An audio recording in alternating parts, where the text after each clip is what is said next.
This is Jackie, and I'm here with your all access interview with Jeff from the Used.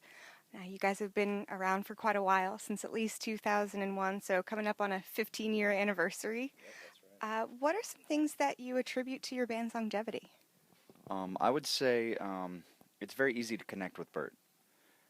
Bert's lyrics are very open, so you can kind of take your own meaning from them. And to me, that's very important because to me, music, recorded music, and music in general, I guess, is 50% the band writing the song and 50% you, because that's why not everybody likes the same music, I feel like, and so with Bert's lyrics, a lot of people are getting their own meanings out of the words, which I do too.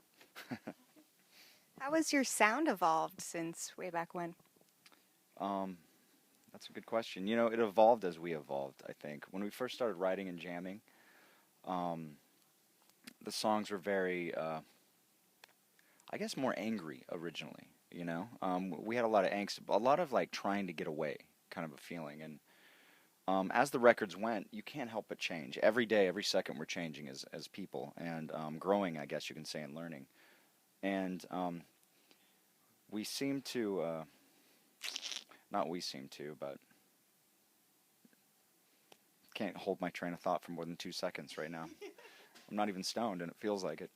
Oops.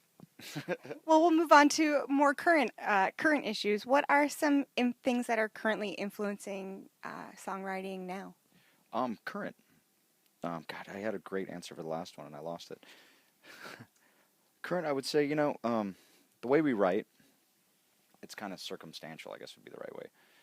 Um, each record we've written is different, and but it all kind of sounds similar because Bert's voice is so himself. Like if Bert sings, you know it's him. If Bert's screaming, you know it's him. So no matter what we do behind that, it's still going to sound like us, really. And so from record to record, we've had little changes. Like maybe things in the beginning were more based off of an entire band jamming, and then sometimes differently it would involve to like maybe something would start as guitar first. We'd have a guitar line and everybody would jam to that, and that's kind of the song idea basic. And then from there it would be maybe a different song would be a drum line. Then it was like, I love that drum line, let's do a song with that. And or a bass line or a vocal line or whatever. And each record's had different ways to do that. And our last record we just did, Imaginary Enemy, I always say was written backwards, and this is kind of a long, drawn-out answer to your question, but it wasn't really written backwards. It was written with a phantom guitar line underneath, and Bert would come over and did all the vocals and did like vocal lines to it, and from there we could get rid of that guitar line and start over with music. You know what I mean? Getting a rhythm, and then from the rhythm we can get like melodies to go around it and kind of piece it backwards that way. So the way we write, it changes and evolves as we grow and we learn about each other in the band and just about music in general. That's an interesting way to go about it. So, how do you gauge success after all these years, and how do you gauge success in the current music scene where album sales are clearly no longer doing great, or clearly no longer sort of the benchmark?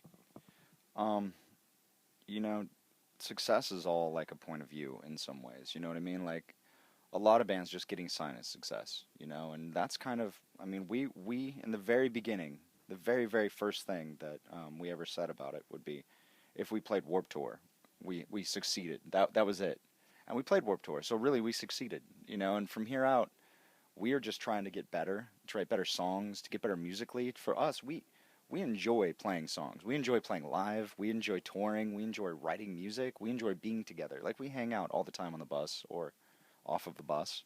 Like we enjoy each other as a family. And so that alone for me is a success. Doing what I love with people I love. Well, that sounds like success to me too. I would agree with that. I would agree with you there. Um, where do you see yourself in sort of yet another kind of dwindling benchmark would be radio. Where do you see yourself? Because I could argue that Imaginary Enemy is a little bit more pop tinged, and there's nothing wrong with that. Um, you could, I would say it's a little more heavy too than some of our older records, because we have there is a pop undertone of all of our records. Um, since the first record, we've had little bits, like little hints of electronic bits that get thrown in there, and sometimes that kind of got blown up in the past. And I feel like Imaginary Enemy has less of the electronic bits. It's more natural, but it still has that pop backbone. And I think that pop backbone definitely comes from Catchy, and Bert definitely has kind of shied away from screaming and got more on the singing part, which is just a natural part of evolution, like change. Um, and I forgot the answer, or I forgot the question. About I getting love the answer. about about getting your where you sort of see yourself in the radio scene. Oh, radio scene. Oh, that's interesting. I mean, I don't know, like brand new hits of today, like Sublime and Nirvana, and you know what I mean. All the bands that they play from the '90s, they're only playing on the radio. So who's listening to the radio? Nobody's listening to the radio then. I listen to the radio. Do you? There's one. I just mean, as example, like you put out your record goes on YouTube, right? So people go to YouTube to listen to music. Really, I mean, Spotify's there. Spotify is like a Walmart kind of in a way. They're there and they have all the songs and the music's there, and you pay and you can listen to it there, or you can just go to YouTube and listen to it. You know what I mean? Maybe it's not as good as having the CD. It's not as good as traveling with the CD, but it's almost like it's its own radio now. Or you can go to Pandora and listen to radio. So when people push like getting on the radio and getting played on the radio, a lot of people, I mean, I guess the pop world is listening to that, you know what I mean? But a lot of the time it feels like nobody's listening. I feel like I'll listen to the radio station and I'll flip through it and be like, it's the same thing that I've been hearing for the past 20 years still, which is cool, but how are you going to learn about new bands? How are you going to learn about anything? How are you going to learn about that band's latest release? You know what I mean? Like, that's all on the internet. It's all from YouTube and other corporate monsters. Well, going back to Imaginary Enemy and your songwriting, um, there's certainly a lot going on in today's current events that could be reflective. Is there anything that's happening now that you might see your guys addressing on the next record? Definitely. I mean, like you said, we really try to keep up.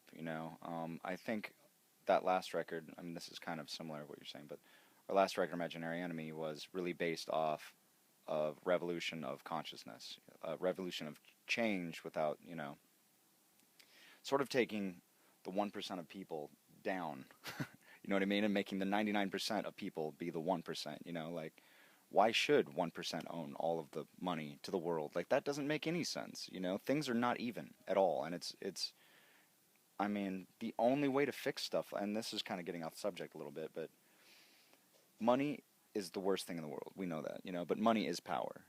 And so each one of us as people and humans and of the 99% have a responsibility to spend our money wisely. If we're going to Walmart and we're buying stuff at Walmart, we're just giving that money to the CEO of Walmart. And the CEO of Walmart makes more money in an hour than any employee makes in a year at Walmart. How fair is that? So they're coming through with their monster machines and putting them in communities and lowering their prices so low, which is their trademark, that's ruining the community because all the mom and pop shops are shutting down, and then people can only work in there for not full-time, part-time. So now they're not making enough money to even live by working there.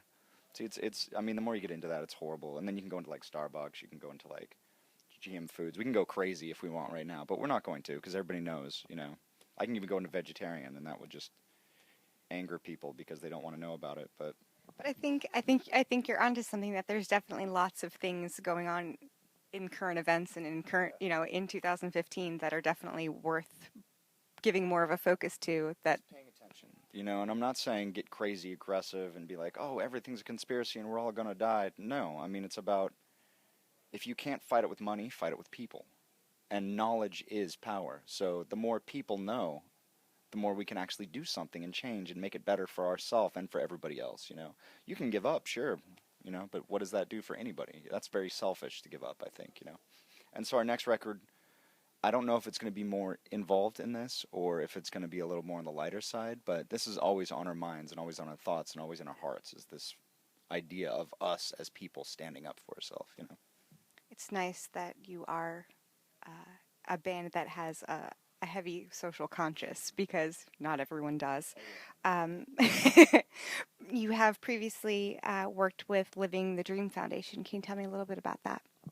Yes, we do a lot with Living the Dream. I mean, Living the Dream. They're great people. You know what I mean? They care. You know what I mean? They're helping people that, I mean, want to see shows too. You know, at the same time, and they're bringing kids out to show that might not have had the chance in the past or might not be able to normally, and they're showing them a good time, and they're just bringing positive influence into people's lives. You know what I mean? And that, to me, positivity and positive influence goes a long way. And I feel like Living the Dream is an excellent company, and they're excellent people that work there. And I don't know, they have my full support for anything, and they have our band's full support for anything they need. Excellent. So, what's up next for the Used after this tour? Tour.